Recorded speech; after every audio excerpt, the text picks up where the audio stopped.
केरल में ईसाइयों की आबादी यूं ही नहीं ज्यादा है। इसके पीछे है वो ऐतिहासिक घटना जिसके कारण भारत में ईसाई धर्म की नींव पड़ी। उसका रास्ता केरल से ही निकला था। केरल, गोवा, मिजोरम, इन राज्यों में सबसे ज्यादा ईसाई मानने वाले लोग रहते हैं। भारत में ईसाई धर्म की शुरुआत कब और कैसे हुई, अब इसे भी समझ लेते हैं। ईसाई धर्म के संस्थापक ईसा मसीह के 12 श्रेष्ठ शिष्य थे, जो इस धर्म को दुनिया में फैलाने के लिए 11 अलग अलग रास्तों पर चल पड़े। ईसाई धर्म के प्रचार के लिए इनके 12वें शिष्य संत थॉमस समुद्री रास्ते से ईसवी सन 52 में भारत के दक्षिण तट पर पहुंचे।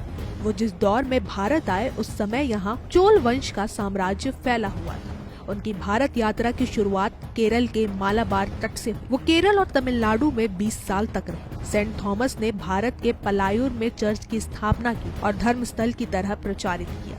इसी चर्च को संत थॉमस चर्च के नाम से जाना गया है। इसे दुनिया की सबसे पुरानी चर्च का दर्जा मिला। इसके बाद उन्होंने भारत में 6 और चर्च की नींव रखी, जिसे ईसाइयों के चर्चित प्रार्थना स्थल के तौर पर जाना गया। कई रिपोर्ट्स दावा करती हैं कि जिस दौर में सेंट थॉमस भारत आए थे, उस दौर में यूरोप के देशों में भी ईसाई धर्म नहीं था। यूरोपीय देशों से पहले भारत में ईसाई धर्म की जड़ें फैल चुकी थी। देश के गिरजाघरों में एक बार फिर क्रिसमस की तैयारियां शुरू हो चुकी है। मार्केट में क्रिसमस ट्री से लेकर केक्स की वैरायटी उपलब्ध हो गई है। देश के अलग अलग हिस्सों में क्रिसमस के आयोजनों के लिए सजावट जारी है।